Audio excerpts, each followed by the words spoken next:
റോഡിലെ കുണ്ടും കുഴിയും കാരണമാണ് തൃശ്ശൂരിലേക്ക് വന്ന മുഖ്യമന്ത്രി കുന്നംകുളം വഴിയുള്ള പാത ഒഴിവാക്കിയത്. എന്നാൽ എറണാകുളം ഏറ്റുമാനൂർ പാതയിൽ അത്തരത്തിലുള്ള പ്രശ്നങ്ങൾ ഒന്നുമില്ല, ഉദയംപേരൂരിൽ പ്രത്യേകിച്ചുമില്ല.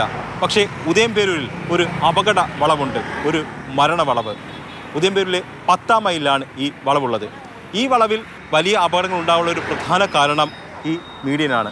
കഴിഞ്ഞ ദിവസം രാത്രി 10 മണിക്ക് 2 ചെറുപ്പക്കാരുടെ ജീവനാണ് ഈ മീഡിയനിൽ തട്ടി പൊളിഞ്ഞത്. 21 വയസ്സുള്ള ഇന്ദുചൂടനും ആദിത്യനും.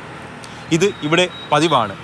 ഈ മീഡിയൻ തീർത്തിരിക്കുന്നത് ഒരു എസ് വളവിലാണ്. ഇവിടെ ഒരു റിഫ്ലക്ടർ ഉണ്ടായിരുന്നു. ആ റിഫ്ലക്ടർ ഇന്നലത്തെ അപകടത്തിൽ ഇടിച്ച് തെറിപ്പിച്ച് സൈഡിൽ കിടപ്പുണ്ട്. പക്ഷേ ആ ഒരു റിഫ്ലക്ടർ കഴിഞ്ഞു കഴിഞ്ഞാൽ ഇതൊരു മീഡിയൻ ആണെന്ന് തിരിച്ചറിയാവുന്ന തരത്തിൽ ഒരു നിറവും ഈ മീഡിയനിൽ അടിച്ചിട്ടില്ല എന്നുള്ളത് എടുത്തു പറയേണ്ടതാണ്. അങ്ങനെ ഒരു മീഡിയൻ ഉണ്ടെന്ന് അടുത്തറിയണത് പെട്ടെന്ന് വരുമ്പോൾ കാണുമല്ലേ, അപ്പോൾ ചവിട്ട് മിക്കവാറും മറിഞ്ഞു പോകാൻ പറ്റും. അതാണ് രാത്രി കാലത്ത് പ്രത്യേകിച്ച്. ഇവിടെ ഒരു സാധനം വെച്ചില്ല, ഇവിടെ സ്ഥിരം ഇത് പതിവായത്.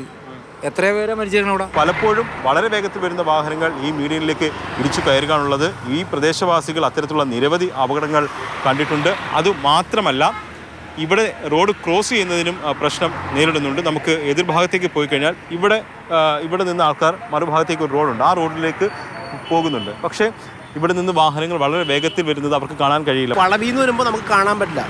ഏറ്റവും വലിയ ആക്സിഡൻറ്റ് ഉണ്ടാകുന്ന മെയിൻ കാരണമാണ് വളവിൽ ഇവിടെ നിന്ന് പിടിവിട്ട് വരുന്ന വണ്ടികൾക്ക് വളവ് നിന്ന് എത്തിക്കുമ്പോഴത്തേക്കും അടുത്ത വളവ് ഇവിടെ. അപ്പോൾ ഈ 2 വളവിൻ്റെ ഇടയിൽ ഇവിടെ നിന്നുകൊണ്ട് ഒരാൾക്ക് അങ്ങനെ ക്രോസ് ചെയ്യാൻ പറ്റണില്ല. ഇതിനിടയിൽ ഒരു 50ഓളം അപകടങ്ങൾ ഈ സ്പോട്ടിൽ ഞാൻ കണ്ടിട്ടുണ്ട് നേരിട്ട്. ഒരു 17 വർഷമായിട്ട് നിരന്തരമായിട്ട് അധികാരികളുടെ ശ്രദ്ധയിൽ ഈ വിഷയം കൊണ്ടുവന്നിട്ടുണ്ട്. അപ്പോഴേക്കാരുടെ മറുപടി ഇത് ഇപ്പോൾ ഈ അടുത്ത കാലത്തോട്ടുള്ള മറുപടി എന്ന് പറഞ്ഞാൽ ഇത് 4 വരി പാതയാകുമ്പോൾ ഈ വളവ് നിവർത്തുമെന്നാണ്. പക്ഷേ ഈ 4 വരി പാത എന്നത്തേക്കാവുമെന്ന് ആർക്കും ഒരു നിശ്ചയമില്ല. അത്രയും നാൾ ഈ അപകടങ്ങൾ ഇവിടെയുള്ള ജനങ്ങൾ അവർ ഏറ്റെടുക്കണം. അവർ പലപ്പോഴും രാത്രി കാലങ്ങളിലൊക്കെ ഞെട്ടി ഉണർന്നാണ് പലരെയും എടുത്ത് ആശുപത്രിയിലേക്ക് കൊണ്ടുപോകുന്നത്. ഈ അശാസ്ത്രീയമായ നിർമ്മാണം ഉണ്ടാക്കുന്ന പ്രതിസന്ധി അല്ലെങ്കിൽ അപകടങ്ങൾ ഒഴിവാക്കാനുള്ള ശാസ്ത്രീയമായ പരിഹാരം എത്രയും വേഗം നടപ്പിലാക്കണമെന്നുള്ളതാണ് നാട്ടുകാരുടെ ആവശ്യം. അങ്ങനെ ചെയ്തില്ലെങ്കിൽ ഇനിയും ഈ മീഡിയയിൽ തട്ടി ജീവൻ പൊലിയാം.